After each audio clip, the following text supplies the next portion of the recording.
이 교회에는 5가지의 사명이 있습니다. 5가지의 기능이라고 하기도 하고 교회의 5가지의 사명이라고 하기도 합니다. 그 5가지의 기능이요 사명은 첫 번째는 예배, 둘째 교육, 셋째 선교, 넷째 봉사, 5번째 교제입니다. 우리 신학교 다닐 때 끊임없이 들었던 교회의 5대 사명, 5대 기능, 예배, 교육, 선교, 봉사, 그리고 교제가 있습니다. 이 5가지가 잘 어울려서 건강한 교회를 만들 수 있습니다. 여러분 가끔 그런 그림을 볼지 모르겠습니다. 특히 야구하는 사람들이나 운동하는 사람들의 그래프를 보면 동그라미를 이렇게 해놓고 여기는 근력, 여기는 지구력, 여기는 순발력 이렇게 해가지고 그 사람이 근력이 끝에 동그라미의 끝에 가 있으면 근력이 좋은 거고 근력이 이 중심 원부터 조금만 가 있으면 근력이 별로 안 좋은 거고 지구력도 마찬가지입니다. 그래서 가장 건강한 운동선수, 가장 건강한 사람은 근력과 지구력과 순발력이 끝에 가서 삼각형을 딱 이루면 굉장히 건강한 겁니다. 그런데 근력이 조금밖에 없어가지고 삼각형을 이루지 않고 삼각형이 요렇게밖에 안 된다. 근력은 조금밖에 안 된다. 그 사람은 건강한 사람이 아닙니다. 지구력도 마찬가지고요. 그리고 순발력도 마찬가지입니다.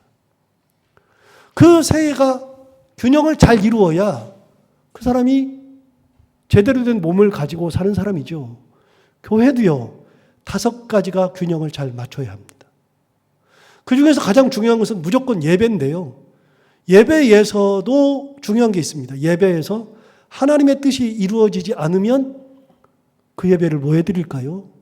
항상 질문입니다. 하나님께서 받지 않는 예배를 왜 드릴까요? 아벨은 자기 형 가인과 함께 예배를 드렸는데 하나님께서 아벨과 그의 제물은 받으셨으나 가인과 그의 제물은 받지 않으셨다.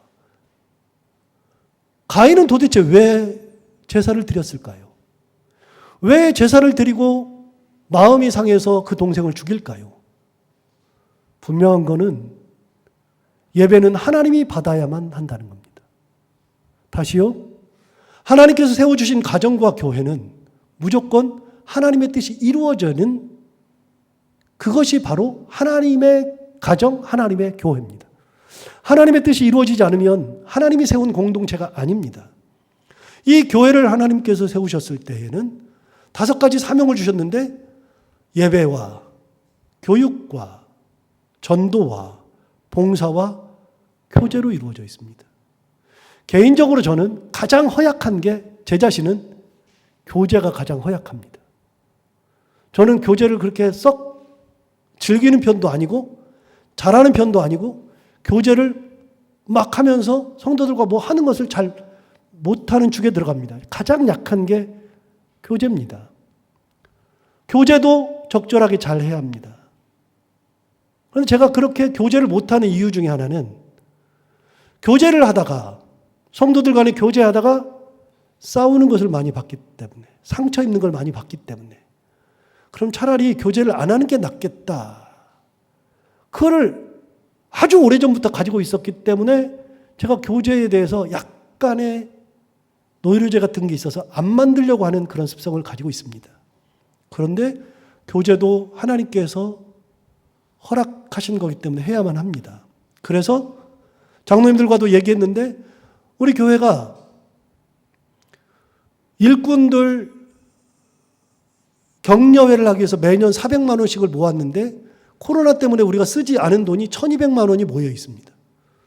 그래서 올가을에는 남선교회 전부 한 팀, 여전도회를 여자분들 전부를 반으로 나눠서 2팀 해가지고 남성교회 한 팀과 여성교회 여자분들 2팀으로 나누어서 3팀을 만들어서 한꺼번에 가든지 따로 가든지 한 팀당 400만 원씩 해서 야유회를 갈 겁니다. 1박 2일 정도로 계획하고 있습니다. 가을에 10월 달쯤 됐을 때 조금 약간 선선할 때 우리 성도들 모시고 1박 2일 정도의 야유회를 갔다 오려고 합니다. 그게 제가 할 수 있는 현재의 교제입니다.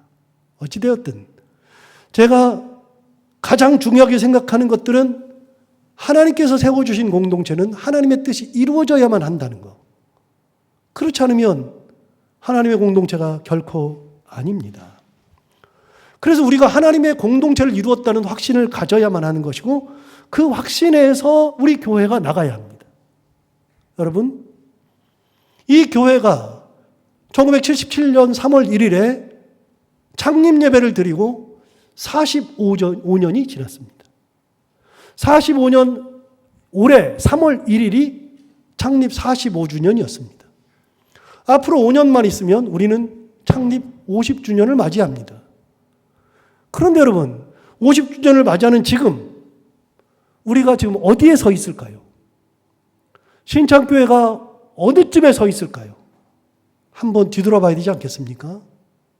또 한 가지, 제가 이 교회에서 목회하는 게 정확하게 21년입니다. 21년 동안 목회를 하는데 올해가 제가 7년 차이기 때문에 안식년을 보내고 있습니다. 7년마다 안식년을 보내면 7년에 3번이면 저는 목회를 끝내야 합니다. 저는 이제 3분의 1의 목회를 했습니다. 올해가 지나면 3분의 1이 지나갑니다. 그러면 나머지 3분의 2는 뭐 할 것인가? 그러면 첫 번째 3분의 1은 내가 뭐 했으며 나머지 3분의 2는 어디로 갈 것인가? 자, 다시요. 교회가 45년 전까지 왔는데 이 교회가 45년 동안 오는 동안에 우리는 뭐 했는가? 우리는 어디에 서 있는가? 그리고 앞으로는 우리는 어떻게 갈 것인가? 제 목회랑 관련이 있으면 3분의 3인데 3분의 1을 지나간 지금 시점에서 저는 3분의 1을 뭘 했으며 앞으로 3분의 1은 또 뭐 할 것이며 그 나머지 3분의 1은 또 어떻게 할 것인가? 중요한 전제가 있습니다. 교회든 저든 우리는 모두가 다 저뿐만이 아니라 모두가 다 하나님의 뜻을 이루어야 한다는 겁니다. 자, 그럼 저는 제 목회의 3분의 1을 뭐 했는가? 여러분, 제가 6년 있었고 이게 7년 차인데 제가 3분의 1 동안 뭐 했는가? 저는 처음에 교회에 부임하면서 다른 생각은 한 번도 한 적이 없습니다. 제가 생각한 것은 교회답게 하나님의 말씀이 숨쉬는 예배를 드리고 성도들이 하나님의 말씀 가운데 살아가고 말씀이 나를 주장하는 교회. 말이 많은 교회가 아니라 기도하는 교회, 찬양이 있는 교회, 은혜가 넘치는 교회. 그게 제 3분의 1의 목표였습니다. 그렇게 하면서 이렇게 저렇게 했지만 첫 번째 했던 것은 와가지고 여기저기 공사를 굉장히 많이 했습니다. 기본적으로 처음에 와가지고 등부터 갈았죠. 우리 등 갈았는데 그전에는 LED가 아니어가지고 그전에는 왜 그런지 몰라도 여기 할로겐이 있어가지고 엄청 덥기도 했었거든요. 그런데 제가 부임해서 보니까 등이 꺼진 데가 굉장히 많아요. 중간중간에 등이 꺼졌는데도 아무 생각 없이 그냥 예배를 드리고 있더라고요. 그래서 등을 갈아야 되겠다. 그래서 등부터 갈았습니다. 등을 온 교회를 LED로 다 바꿨는데 바꾸면서 정말 감사했던 것은 등을 바꾸는 사람이 LED로 바꾸면서 뭐라 하냐면 할로겐이 너무나도 전기를 많이 먹는데 열이 많아가지고 전기 피복선이 타버렸답니다. 그래가지고서 만약에 조금만 더 갔으면 불이 났을 거다. 와가지고서 등을 바꾸는 걸로 시작해서 온 교회를 등을 다 바꿨죠. 바꾸면서 음향 시스템을 바꿨고 그리고 여기저기 공사를 하게 되고 그리고 없던 차도 제 차도 사야 됐고 교회 차도 바꿔야 됐었고 그렇게 저렇게 많은 공사를 했었고 교회를 안정화시키려고 노력했습니다. 그리고 교회에 손볼 데가 없어야 된다고 생각했고 교회가 위험이 있으면 안 된다고 생각해서 성도들이 계단 다니면서 넘어질까, 성도들이 혹시 잘못되지 않을까, 다치지 않을까 싶어서 했던 것 중에 하나는 우리 교회에 보험도 들어오는 겁니다. 누가 다치면 교회에서 보험 든 걸로 치료도 해주고 보상도 해줘야 되니까. 그거 한 달에 10몇만 원씩 나가는데 그거 지금 나간 지가 한 5년 됩니다. 그러면 그것만 모아도 돈이 얼마입니까?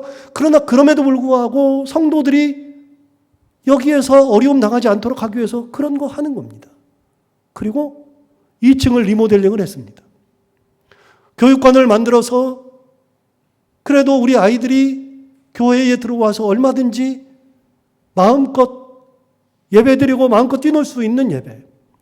처음에 와서 보니까 이곳에서 청소년부가 예배를 드리는데 몇 명 되지도 않는 애들이 청소년부가 여기 앉아가지고서 예배를 드리는 거 보니까 이거는 답이 없는 겁니다.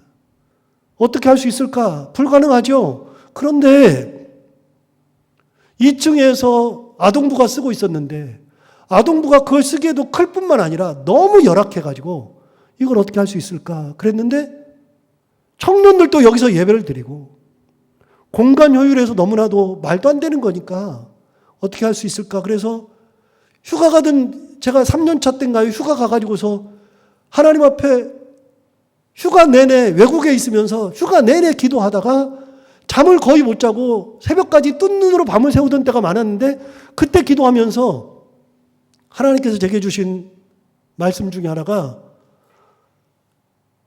되든 안 되든 하나님의 뜻 가운데 우리 교육부서가 살지 않으면 우리 교회의 미래가 없으니 교육부서를 위해서 앞으로 어떻게 할지를 같이 논의해라. 그래서 연구에 우리 위원회를 만들고 그렇게 해가지고 교육 공간도 만들었죠. 7년을 돌아보니까요. 공사하는 데만 한 3억 이상을 썼습니다. 그리고 또 우리 교회에 빚이 1억 8천이 있었는데 그 1억 8천의 빚을 올해 다 갚았습니다. 제가 처음에 왔을 때 말씀드렸지만 사택이 없어가지고 사택을 들어갈 데가 없다는 거예요. 그럼 그걸 왜 저한테 얘기하죠? 교회에서 알아서 해야지. 그런데 할 수 있는 방법이 없다 그래서 제 이름으로 대출 받아서 그래서 사택을 들어갔는데 지금은 그 사택에 8,400만 원이 들어 있습니다. 빚을 갚고 제 사택에 들어가는 돈으로 해서 2억 4,400만 원이 없는 돈에 만들어진 거고 3억 이상의 공사를 하면서 한 6억 가까이의 돈을 그렇게 해서 교회를 손보는 데 썼습니다. 이제 제 목회 2기를 향해서 갑니다. 2기를 향해 가면서 제가 안식년 가가지고서 이탈리아랑 그리스를 여행하면서 계속 질문했던 게 그거였습니다. 하나님, 2기 때는 어떻게 해야 합니까? 무엇을 해야 합니까? 교회를 교회답게 어떻게 만듭니까? 계속 기도하면서 다녔습니다. 그리고 하나님께서 이런저런 지혜도 주시고 생각도 하게 하셨습니다. 그 전부터 생각하는 거였습니다. 여러분, 2기에는 크게 생각하는 게 두 가지가 있습니다. 우리 교회가 창립 50주년이 돼갑니다. 그런데 지금 교회의 공간에 협소해서 우리는 부서실도 없고요. 예배 드리면은 밥 먹는 거 빼놓고는 그냥 대개들 가셔야 되고 성도들이 쉴 수 있는 공간도 없고 아무것도 할 수 있는 여력이 없습니다. 교회 성도들에게, 사랑하는 성도들에게 쉴 수 있는 공간도 못 만들어주느냐. 아이들을 위한 공간을 만들었으니 성도를 위한 공간을 만들어야 되겠다고 생각해서 원래는 그 계획이 아니라 3층까지 밥 먹으러 올라가기가 너무 힘드니 1층과 3층을 바꿔서 식당을 1층으로 내려오는 거였습니다. 그런데 코로나를 겪으면서 식사를 안 하다 보니 식사하는 것이 너무나 힘들기도 하고 준비하는 것도 힘들고 식사를 줄이고 한 달에 한 번만 식사한다 그러면 3층까지 올라가는 것도 괜찮겠다. 그거는 그냥 한 달에 한 번이니까. 대신 1층을 잘 리모델링을 해서 지역사회에 봉사해야 되겠다. 그게 제 2기에는 굉장히 중요한 꿈입니다. 교회 5대 사명 중에 예배, 교육, 그걸 위한 공간과 시간을 다 할애해서 일개를 보냈다 그러면 이기 때는 봉사와 선교를 어떻게 할 것인가?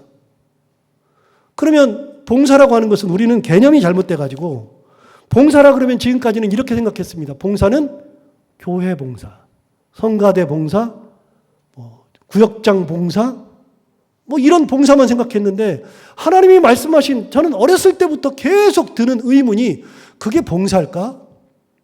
교회 내에서 하는 것을 봉사라 그럴까? 물론 봉사죠. 그런데 하나님이 말씀하시는 봉사는 나눔은 교회 자체 우리끼리가 아니라 이웃을 위해서 나누는 게 봉사입니다. 그럴 수 있는 가능성이 있을까? 여러분, 이웃과 나눌 수 있는 공간도 없습니다. 성도들이 쉴 수 있는 공간도 없죠. 그래서 이제 교회가 어차피 리모델링을 해야 될 때가 왔습니다. 그럴 수밖에 없는 게 제가 우리 교회 부임해가지고서 우리 교회에 허가되지 않은 부분들이 세 군데가 있다는 거 말씀드렸습니다. 우리 교회에 허가되지 않은 부분은 진입로 공사는 다 끝냈잖아요. 진입로가 허가되지 않은 겁니다. 그래서 거기 도로를 점유했던 것을 다 없앴습니다. 두 번째, 우리 현관 로비에 있는 자동문 있는 거기는 원래 쓸 수 없는 공간입니다. 그걸 만들 수 없습니다. 그런데 그걸 만들어서 우리가 지금 쓰고 있습니다. 그것 때문에 벌금도 내야 했습니다. 그리고 3층에 밖에서 보면 3층에 발코니가 나와 있는데 그 발코니에다가 샤시를 댄 것도 허가된 게 아닙니다. 그래서 그 모든 것들을 정상으로 잡아야 되는데 3층은 잡기가 너무나도 어렵습니다. 아무리 알아봐도 되질 않습니다. 그러면 1층의 로비는 그거는 허가를 받아야 되고 교회 리모델링을 하면서 허가를 받을 수 있다는 거 하나. 그리고 우리 교회가 지금 화장실이 있는데 여러분 아시다시피 이 교회를 지하에다가 넣어서 공간을 많이 쓰기 위해서 지하를 짓다 보니 지하로 내려오는 빛이 없어서 빛이 들어올 수 있는 공간을 이쪽 벽면에 두었습니다. 1층에다가.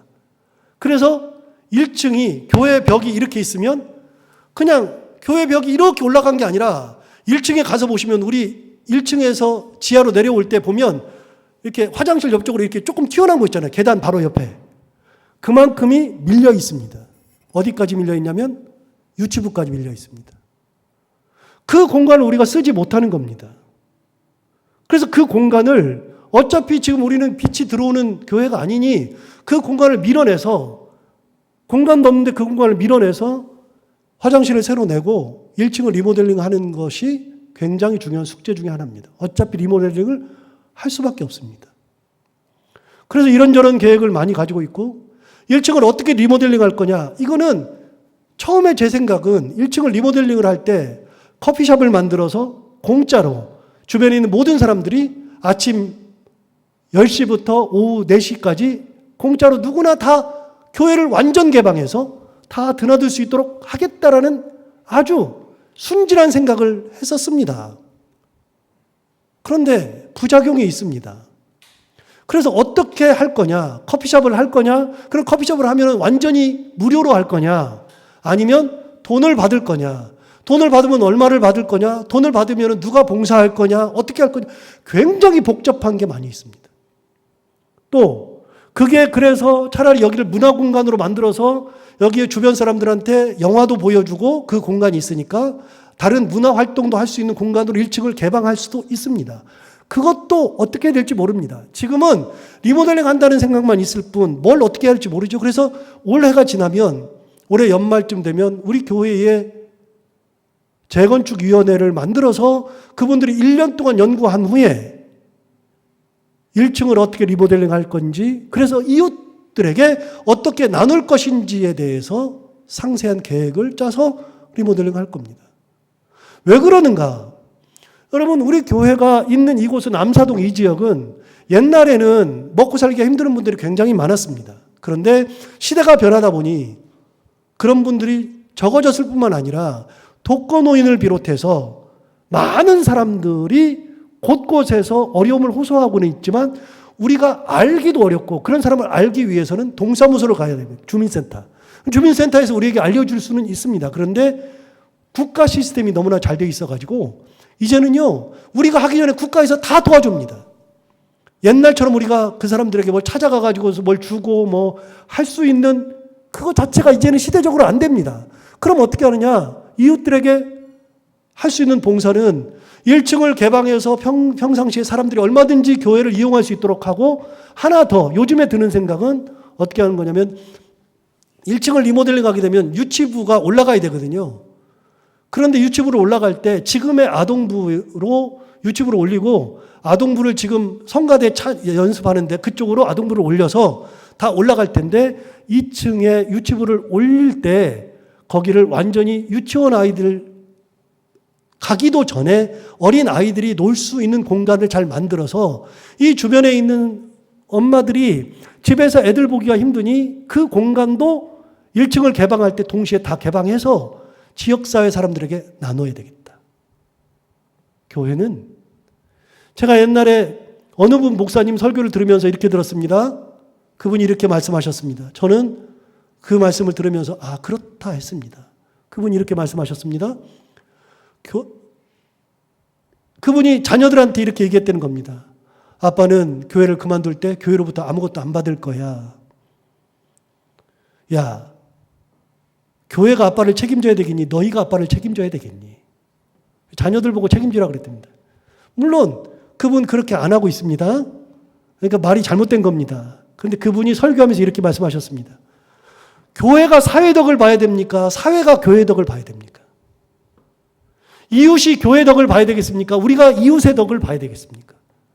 저는 당연히 이웃들이 교회의 덕을 봐야 된다고 생각합니다.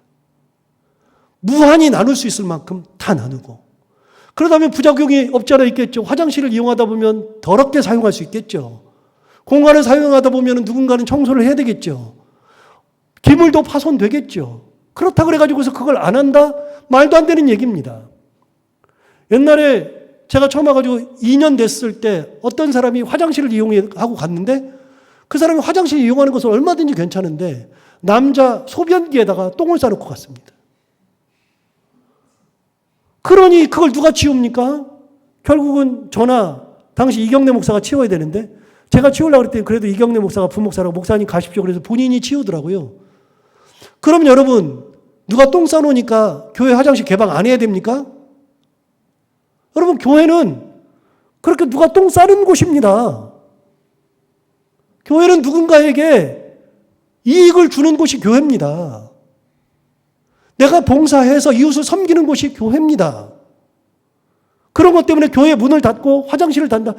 저는요, 화장실 인심이 진짜 중요하다고 생각하는데요. 왜 그렇게 생각하게 됐냐면, 제가 유학을 마치고 와가지고서 대전에 있을 때 운동을 하러 갔는데, 운동을 하다가 아침 운동을 하고서 돌아오는데 한 2km 됩니다. 그걸 뛰어서 오는데 그날따라 돌아오는데 정말 미치겠더라고요. 뒤가 마려워가지고. 그래서 오다가 여기저기를 다 돌아보는데 그냥 길바닥에 싸게 생겼어요. 너무나도 힘들더라고요. 그래서 방법이 딱 드는 생각이, 아, 교회가 열었겠지. 갔더니 교회가 문을 다 잠그는 거예요. 제가 그때 찔끔 찌렸습니다. 제가 그때 생각했습니다. 교회는 화장실을 개방해야 되는 거구나. 교회는 화장실을 누가 더럽게 써도 개방하고 그들에게 은혜를 나눠야 되는 거구나. 여러분, 우리 교회가 1층을 리모델링 해가지고 지역사회 사람들한테 나눠야 되지 않겠습니까? 2층을 나눠야 되지 않겠습니까? 우리끼리만 쓰는 공간이 아니라 얼마든지 나눌 수 있지 않겠습니까? 그러면 그분들에게만 나누느냐? 아니요. 토요일하고 주일은 이웃에게 개방하지 않을 겁니다. 토요일하고 주일은 우리 성도들이 쓸 겁니다. 예배 끝나고 우리가 2층, 1층으로 올라가가지고서 우리끼리 커피도 마시고, 우리끼리 차도 마시고, 우리끼리 모여가지고 담화도 나누고 쉴 수 있는 공간을 만들어줘야 되지 않겠습니까? 성도들이 안락하게 쉴 수 있는 공간. 또 한 가지, 1층을 리모델링을 잘하면 지금 다리가 아파가지고 못 내려오시는 분들이 있습니다. 예배 시간에 내려오시는 것이 너무나도 곤욕인 분들이 있습니다. 점점 더 그러실 겁니다. 엘리베이터를 넣으면 좋지만 엘리베이터를 넣을 수 있는 그런 교회의 형편이 안 됩니다. 돈은 얼마든지 낼 수 있는데, 빚을 내서라도 할 수 있는데, 우리 교회는 엘리베이터를 뚫고 들어오질 못한답니다. 그러면 연세가 많이 드시면은 여기까지 내려오기가 힘들어서 예배드리러 못 내려오시는 분들이 주일에 그 1층에서 예배드릴 수 있는 다목적 공간을 만들어서 거기서 예배드릴 수 있도록 해줘야 되지 않겠습니까? 그래서 리모델링은 봉사와 맞닿아 있습니다. 섬김과 맞닿아 있습니다. 교회를 마음껏 개방해서 주변 사람들에게 하나님의 사랑을 나누는 것과 관련이 있습니다. 자, 세 번째. 교회의 선교, 전도는 어떻게 하느냐? 지금도 우리는 나름대로 노력했죠. 우리의 형편에 따라서 나름대로 노력했습니다. 그건 당연한 거 아닙니까? 그래서 10만 원씩 지원하기도 하고 다 했죠. 해외에도 보내기도 하고 농촌으로 보내기도 하고 그랬습니다. 그럼 여러분, 여기 와가지고서 제가 항상 드는 생각은 우리가 그렇게만 해야 될까? 우리가 교회 창립이 45주년이고 50주년이 다가오는데 5년 있으면 50주년인데 그럼 그렇게만 하고서 우리는 우리끼리 그냥 형편이 안 되니까 그러고 말까? 심각한 의문을 제기했습니다. 우리가 알기로 다른 교회는 선교사도 파송하고 거기에 건물도 지어주고 다 그런 데인데 우리는 못할까? 여러분 못하잖아요. 우리 예산이 없잖아요. 돈이 없잖아요. 정말 못할까요? 저는 기도하고 계속 그렇게 하다가 제가 생각한 답은 이렇습니다. 우리도 선교사를 파송한다. 우리도 50주년이 됐을 때는 앞으로 5년이 됐을 때는 선교사를 파송한다. 그런데 여러분 이게 문제가 심각합니다. 어떤 문제가 심각하냐면 50주년이 돼서 선교사를 파송할 때에는 총회에서 정한 거에 의하면 선교사는요. 그 교회에서 우리 교회 선교사다. 그러려면은 2,200불을 줘야 됩니다. 매달. 지금 돈으로 따지면 270만 원 정도를 줘야 됩니다. 그게 생활비입니다. 살아가는 돈입니다. 사역비가 아니고요. 그분들한테 매달 줘야 되는 게 250만 원가량을 줘야 합니다. 그러면 우리가 매달 250만 원을 줄 수 있는 여력이 되느냐? 1년이면 3천만 원인데 그걸 뺄 수 있느냐? 아무래도 힘드는데 가능하냐? 그래서 제가 의문이 그럼 3천만 원 우리가 할 수 있느냐는 데서부터 출발합니다. 그런데 200만 원이라면 어떨까? 총회에서 이야기하기를 2,200불이라고 그랬는데 그런데 총회에서 우리 교회 선교사 말고 주파송 선교사라는 개념이 있습니다. 주파송 선교사. 그건 뭐냐면 선교사들이 어차피 사역지를 나가는데 어느 교회에서 전부 2,200불을 다 받고 파송되는 선교사는 거의 없습니다. 여기저기서 조금씩 받죠. 10만 원, 20만 원, 아는 분 50만 원도 받고 이렇게 받죠. 다 모아가지고서 2,200불을 만드는 겁니다. 그게 돼야지 파송 선교사가 되는, 이렇게 총회에서 파송이 되니까요. 그걸 만들어야 됩니다. 그런데 그거는 이제 우리 교회 선교사고요. 주 파송 선교사는 뭐냐면요.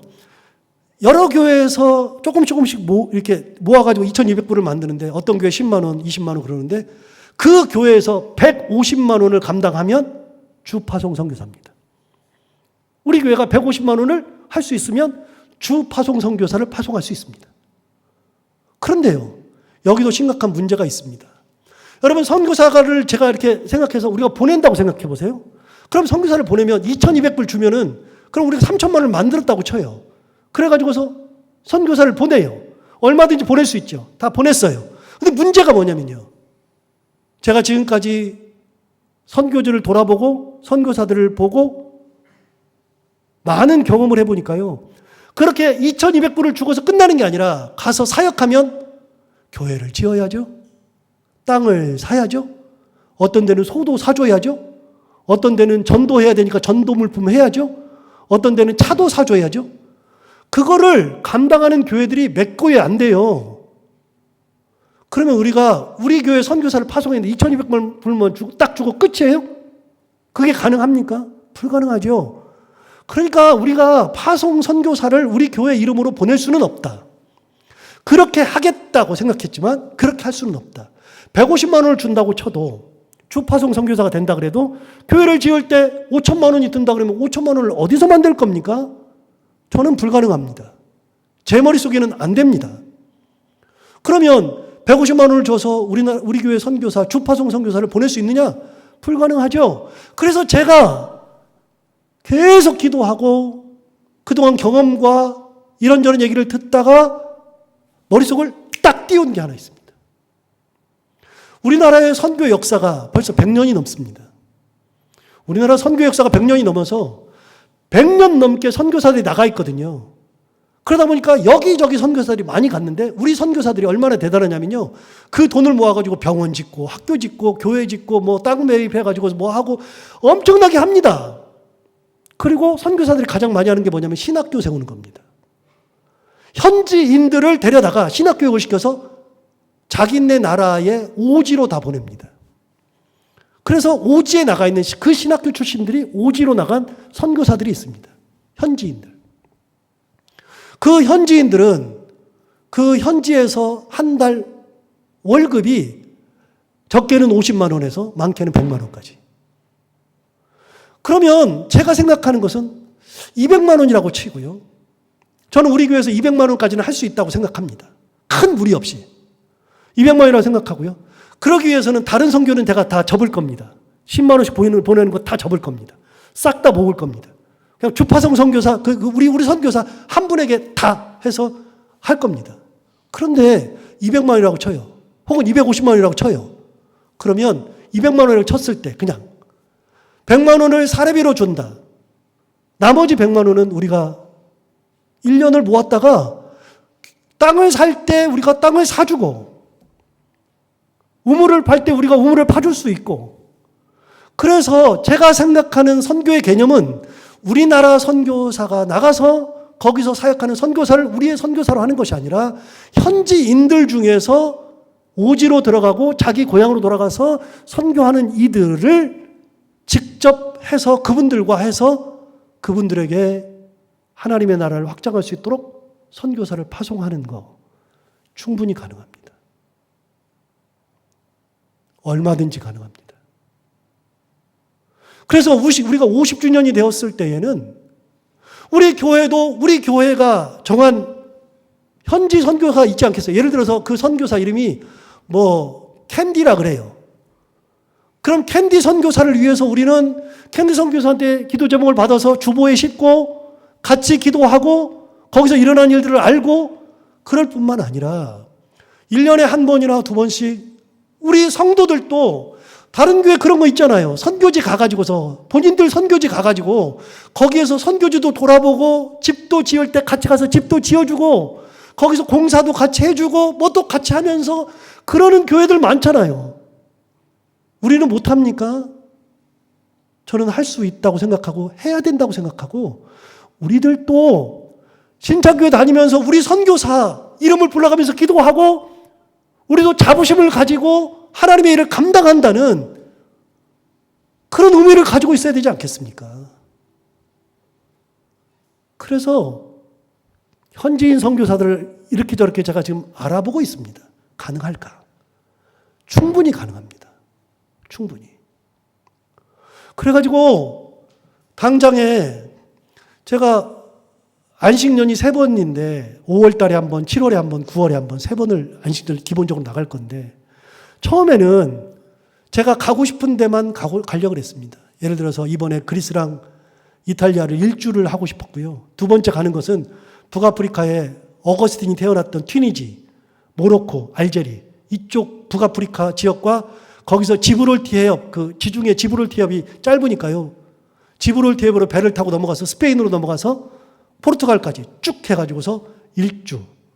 세 번째는 조지아랑 아르메니아랑 터키 동부 지역에 있는 아라랏산 그리고 아브라함이 있었던 하란 지역까지 다 돌아볼 생각을 했었습니다. 그런데 기도하다가 이 안식년 동안에 다음 2기 때 우리 선교를 어떻게 할 것인가를 계속 고민하고 다녔는데 생각하고 있었는데 안식년을 꼭 이렇게 쓰면 아닌 것 같다. 그래서 이번에 7월 첫 주 예배 드리고 제가 나갈 때는 태국하고 필리핀하고 캄보디아에 있는 선교지를 돌아보러 갑니다. 거기 가서 어떤 선교사가 어떤 사역을 감당하는지 저는 잘 모르니까 제가 우리 교회에서는 그걸 안 하고 있으니까 한 번도 나가본 적도 없으니까 그래서 경민교회 박성월 목사님이 그 교회에서 태국, 필리핀, 캄보디아를 선교해요. 그렇게. 많은 얘기도 하고 그래서 같이 돌아보기로 했습니다. 3주를. 그래서 우리 교회에 가장 맞는 선교가 가능할까? 저는 충분히 가능하다고 생각하고 이번에 가면은 아이디어가 또 생기겠죠. 그 아이디어를 가지고 돌아올 겁니다. 그리고 기도하면서 어떻게 해야 될 것인가 방향성도 우리가 생각할 거고요. 그리고 또 한 가지는 우리 청년들 비전 트립을 보내기 위해서 1년에 300만 원씩 모아놓고 있습니다. 그래서 지금 2번 코로나 때문에 못 나갔기 때문에 우리 청년들이 모은 돈이 지금 600만 원이 적립금으로 쌓여 있습니다. 올해까지 하면 900만 원이 될 겁니다. 2년마다 한 번씩 선교지를 보내서 거기서 선교하는 곳에 가서 우리 아이들도 같이 선교를 보고 하나님의 나라 확장되는 것을 보고 눈으로 보고 기도하고 봉사하고 오게 해야 되겠다. 우리 아이들이 다른 교회는 다 하는데 우리는 왜 못하냐. 우리도 충분히 가능하고 해야만 된다 생각해서 청년들을 보낼 생각을 했는데 코로나 때문에 못 보냈잖아요. 그래서 내년 2월에 경민교회가 또 선교를 아이들 나갈 때 우리 교회도 경험이 없으니 우리 아이들도 함께 보내서 지금 있는 돈 그걸 모으고 그다음에 돈이 아이들이 없으니 1일차 집을 하든지 후원을 좀 받아가지고 최대한 많이 후원해줘서 아이들이 최소한의 비용으로 다녀올 수 있도록 해줘야 되겠다.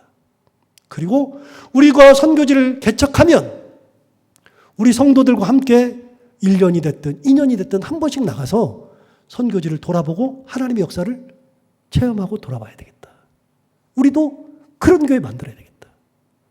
여러분, 교회가 50주년까지 있으면서 우리는 왜 못해요? 하나님의 역사 가운데 이걸 왜 못해요? 그럼 여러분 이런 질문을 할 겁니다. 목사님 돈이 있습니까?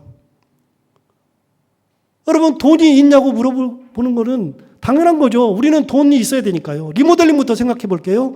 여러분 리모델링을 해야 되면 제가 생각할 때는 처음에는 3억 정도면 된다고 생각했습니다. 그런데 요즘 인건비도 오르고 자재비도 오르고 다 올라가지고 5억 정도는 생각하고 있습니다. 그러면 여러분 생각하시지 않겠어요? 그러면 우리 목사님 헌금하라 그러겠지. 아니요. 저 헌금하는 소리 안 할 겁니다. 작정헌금 안 시킬 겁니다. 제가 생각하는 것은 그렇습니다. 우리가 1년에 갚을 수 있는 돈이 해보니까 5천만 원씩은 갚을 수 있습니다. 모을 수 있습니다. 그럼 2년을 모으면 1억은 모으지 않겠습니까? 그리고 이제 좀 우리가 힘써서 헌금합시다. 그 정도는 얘기해야 되지 않겠어요? 리모델링 하니까. 그 정도 얘기하면 얼마가 헌금이 들어올지 몰라도 제가 생각할 때는 5천만 원, 이 정도 들어오겠죠. 그럼 그 돈하고 조금 더 해가지고서 한 2억 정도 우리가 모을 수 있다고 생각하면 5억 중에서 3억을 빚을 얻어야 되는데 3억은 얻을 겁니다. 여러분 저는 성도들에게 큰 부담 주지 않는 것이 제 꿈이고요. 그럴 마음도 없습니다. 그런데 3억을 그럼 어떻게 갚냐? 갚을 수 있습니다. 충분히 갚을 수 있습니다. 한 5년만 고생하면 갚을 수 있습니다. 6년만 고생하면 갚을 수 있습니다. 조금만 하면은 충분히 갚을 수 있습니다. 그래서 무리하지 않고 저는 리모델링을 하려고 생각하고 있습니다. 그리고요, 선교도 마찬가지입니다. 그럼 우리가 2천만 원, 3천만 원을 뺄 수 있느냐? 뺄 수 있다고 생각합니다. 지금에 있는 것들을 다 전략하고요. 그리고 나머지를 좀 줄이면 얼마든지 2천이든 3천이든 만들 수 있다고 생각합니다. 그것도 성도들에게 큰 부담 줄 생각이 전혀 없습니다. 그러나 가능합니다. 여러분, 앞으로 이기 때는 하나님의 이 교회가 이웃을 섬기는 교회요. 하나님의 뜻으로 세계를 섬기는 선교사를 파송하고 선교까지 감당하는 교회, 우리 이런 자부심을 갖는 교회 만드는 것이 그게 우리 교회 신창교회 위대한 거 아닙니까? 그렇게 만들어야 된다고 저는 생각하고요. 담임 목사로 제가 있는 이상 제가 돈을 가지고 헛돈을 쓰는 게 아니고 성도들을 막 윽박질르는 것도 아니고 기도하면서 하나님의 은혜 가운데 감당하면 충분히 감당할 수 있다고 저는 생각하죠. 그래서 이번 7월에 당장 저부터가 갑니다. 제 아내가 안 가겠다 그래요. 한 번만 외국 갔다 왔으면 되지. 당신 계속 다 따라다니면 성도들한테 미안하다고. 그래서 그랬어요. 네 믿음대로 해라 그랬어요. 가기 싫으면 가지 말아라. 너 성도들한테 미안하면 가지 말아라. 미안하다고 생각하는 순간에는 못 가죠. 그래서 안 가겠다 그러길래 가지 말라 그랬어요. 그러면서 제가 얘기했어요. 그러나 당신이 나랑 이번에 같이 가는 게 좋다. 왜냐하면 거기를 갔다 와가지고 현지를 보고 와서 현지가 사정이 어떤지 어떻게 할 수 있는지를 내가 성도들에게 설명하고 성도들에게 다 내놓는데 목사 아내가 그것도 몰라가지고 성도들보다도 더 못 알아들으면 되겠냐. 목사 아내가 같이 갔다 와서 같이 기도하고 같이 이루어야지. 당신이 믿음대로 해라. 그랬더니 믿음이 바뀌어가지고 가겠다 그래요. 그래서 7월 첫 주 예배를 드리고 3주를 나가게 됩니다. 여러분, 이게 교회입니다. 교회는 목회자가 성도들을 막 체근해가지고서 뭐 해야 된다, 이거 해라. 그게 교회가 아니고요. 교회는 하나님의 뜻이 뭔지를 분간할 줄 알고 하나님의 뜻을 이룰 줄 아는 것이 교회 아닙니까? 그런 교회를 이기 때는 만들어야 되지 않겠습니까? 그래서 제 꿈은요, 지금부터 5년 준비해서 50주년 되던 4년 지난 다음에 50주년 되는 해에는 리모델링은 다 마치고 지역사회 개방하고 그리고 우리도 선교사를 파송해서 그 선교사를 놓고서 기도하고 세계 선교에 앞장서는 그런 교회 만들어야 되겠다. 그래서 제가 이번에 나가면서 우리 교회에 선교비 외에 300만 원을 더 책정해 놓은 게 있어요. 그게 어디를 지원해야 되고 후원해야 되고 그런 게 있어서 그래서 다른 어려운 목회자들 도울 때 300만 원에서 나눠주려고 300만 원 더 책정한 게 있는데 지난번에 개척교회 하는 친구가 있어서 100만 원을 보냈고요. 200만 원이 남아있는데 그 200만 원 가만히 기도해도 200만 원을 들고 나가야만 돼요. 왜냐하면 선교지를 가면 선교사들을 만나게 되고 현지 사역자들을 만나게 되면 거기 가는 분들은 그냥 올 수가 없어요. 항상 선교비를 주고 와야 돼요. 선교지 나가는 목사들은요, 다 선교비를 들고 나갈 수밖에 없어요. 그래서 저도 달러 돈을 들고 가야 되는데 제가 있는 돈이 없으니 그 200만 원을 들고 갈 수밖에 없는 형편인데 여러분도 동참하시고 싶으신 분이 있으면 나도 이번에 목사님 가실 때 그곳에 선교비를 보내고 싶으시다 하시는 분이 있으면 얼마든지 주세요. 저는 당당하게 받아서 우리 성도들이 준 거라 그러면서 나눠줄 거예요. 조금이나마. 그래서 여러분, 여러 가지 생각하면 우리 교회가 조금 더 한 차원 발전해서 하나님의 뜻이 이루어지는 교회, 우리도 자부심을 가지고 하나님의 뜻 가운데 살아가는 그런 성도들 얼마든지 될 거라고 생각합니다. 그게 제 2기에, 제 목회 2기 때 가는 주요한 겁니다. 물론 그 외의 것들도 많이 있겠죠. 그러나 큰 줄기는 기본적으로 그렇게 갑니다. 자, 세 번째. 여러분, 우리가 선교회를 다 나눠가지고 남선교회, 여선교회를 다 흩어가지고서 그냥 나이와 상관없이 다 나눈 다음에 그 회비를 걷어가지고서 회비를 다 선교지에 보내라. 그래가지고서는 어떻게 했냐면 이렇게까지 결정했습니다. 당회에서 이렇게까지 결정했습니다. 여전도회 연합회에서 상회비를 내라 그러는데 그 상회비를 회비로 내야 되냐? 강력하게 제가 말씀드렸습니다. 안 된다 그랬습니다. 그 회비 낸 거 여전도회 상회비로 보낼 수 없다 그랬습니다. 남선교회 상회비로 보낼 수 없다 그랬습니다. 그 소중하게 낸 그 귀한 회비를 왜 상회비 내는데 다 씁니까? 그거 여러분 전도하려고 모은 거 아닙니까? 선교하려고 모은 거 아닙니까? 그래서 그 회비는 전부 다 선교하는 데 쓰고 전도하는 데 다 써야 된다. 이게 하나님의 뜻 같아요. 그걸 가지고서 옛날에는 어떻게 했냐면 제가 부임했을 때 여전도에는 남성교에서 돈을 걷어가지고서 그 회비를 걷어가지고서 명절 때 저한테 찾아와서 돈도 주고요. 제 옷도 사주기도 하고요. 그리고 교육부서에서 수련회 가면은 뭐 5만 원이든 10만 원이든 찬조도 막 하고요. 그랬어요. 전혀 그럴 필요가 없습니다. 여러분 선교회에서 회비 걷어가지고요. 왜 그렇게 씁니까? 전도하려고 걷었고 선교하려고 걷은 건데 너무나도 귀한 건데 그 돈 걷어가지고서 진짜 선교하는 데 써야 합니다. 한 푼도 남김없이. 다른 곳에서 돈이 세면 안 돼요.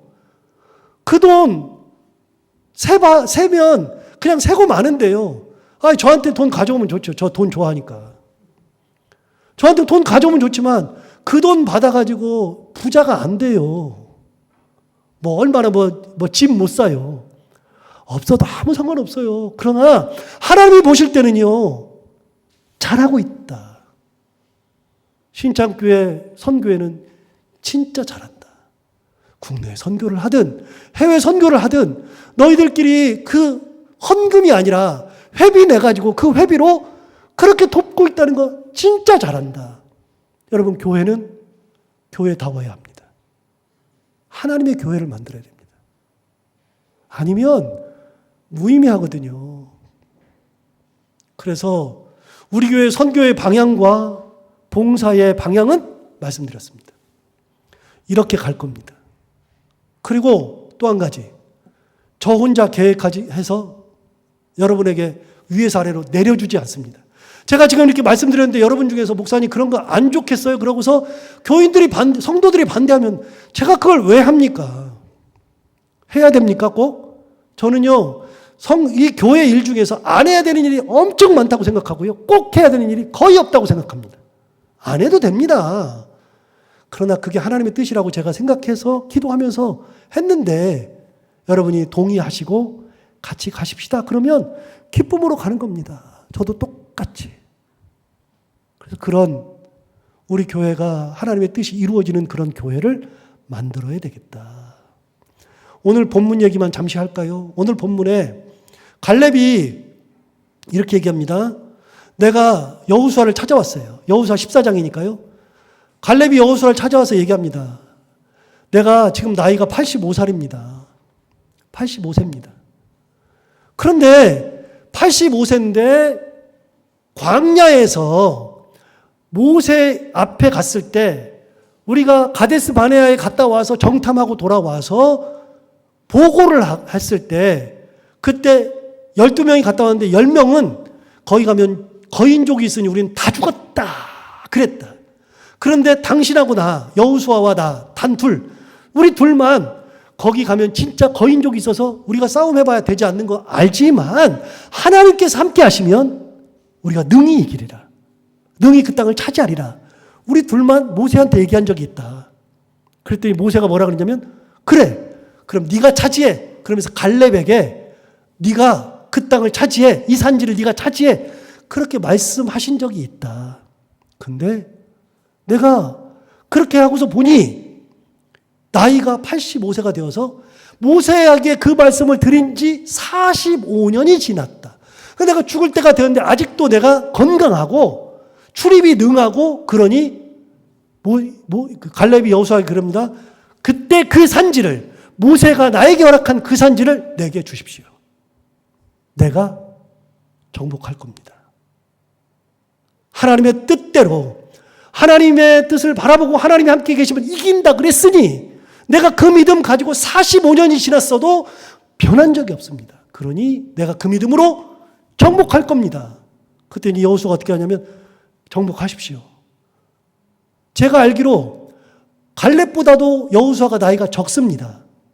여호수아가 가나안 정복의 최고의 지도자지만 갈렙은 2인자였는데 갈렙은 거의 이름도 안 나오고 거기만 딱 나오거든요. 나이도 더 많습니다만 그 믿음을 가지고 있었습니다.